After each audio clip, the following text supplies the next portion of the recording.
Уважаеми господин главен мюфтия, уважаеми народни представители, ваши преосвещенства, ваши превъзходителства, уважаеми дами и господа. За мен е чест в първия ден на свещения за мюсюлманите месец Рамазан, в рамките на установената добра традиция, да бъда домакин на тържествена вечеря ифтар. С гордост мога да кажа, че този дълбок израз на уважение към традициите на българските мюсюлмани се утвърди като една от добрите инициативи на президентската институция. Тази вечер всички ние ще се докоснем до мъдростта на Рамазан. Тук сме заедно с представители на всички основни вероизповедания. Дълбок поклон и благодарност за това. Заедно сме с творци, с интелектуалци, с дипломати, с политици, представители на най-различни политически формации и сили. Заедно сме с семейства, прогонени от войната в Сирия, за които България отвори своите врати. Истински красивото послание на този празник е, че силата на обществото е в солидарността и подадената ръка към онези, които са в нужда, към всички, на които съдбата е отредила изпитания и предизвикателства. Както тази вечер ние ще седнем около масата, така и през следващите дни много трапези на български мюсюлмани ще съберат близки и приятели, изповядващи различни религии. Ние, политиците, трябва да се научим да почитаме и следваме тези традиции, които нашите сънародници са установили от векове в своето споделено съжителство.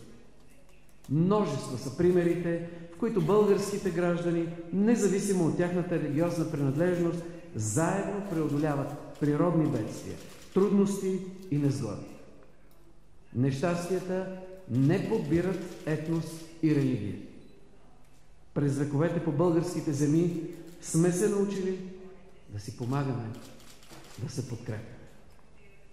Така както мюсюлмани и християни от село Нови Извор, Асеновградско, наскоро заедно изградиха и възстановиха православен храм.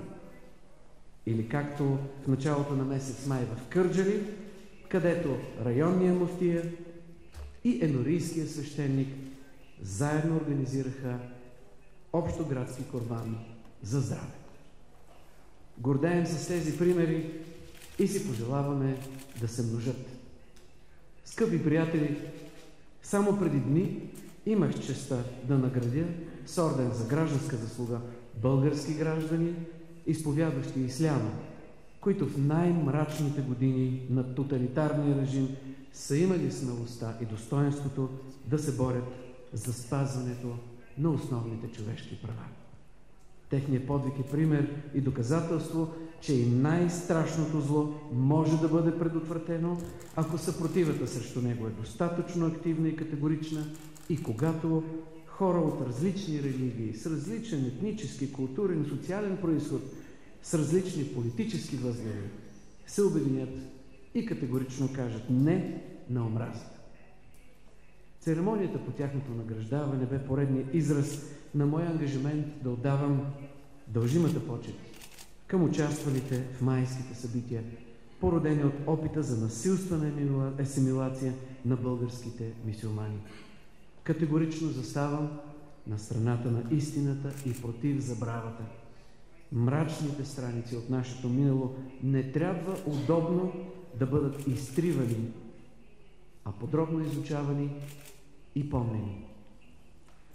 В Българския музей на 20 век, който предложих да бъде направен и по чиято реализация се надявам работата да се ускори, наред с светлия пример за спасяването на близо 50 000 евреи, вярвам, трябва да намери място и историята за срамните години на възродителния процес, когато Комунистическата партия реши да отнеме имената на стотици хиляди български мюсюлмани и дори да ги прогони от границите на родината. В защита на българските евреи се изправи мощна вълна на гражданска солидарност, с която се гордеем. Смяната на имената също роди своите герои, опитали се да събудят парализираното от тоталитарния режим гражданско общество. Убеден съм, че гражданската солидарност няма религия и етнос, че тя е най-прекият път към разбирателството и опазването на демократичните принципи за толерантност и взаимно уважение.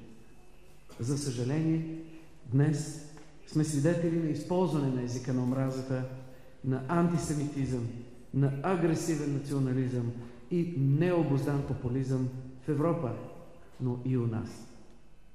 Заявяваме своята решителна воля и единство да се противопоставим на тези крайно опасни явления.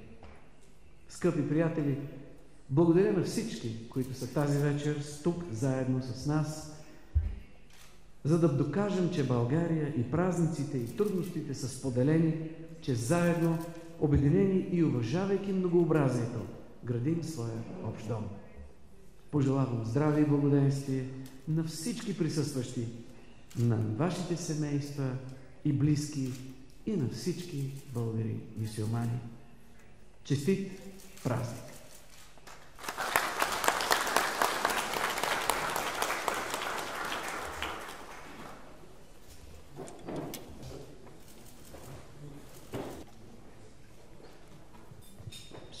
Изпълняват своите задачи и оказват пътя на религиозните общности, съществуващите проблеми в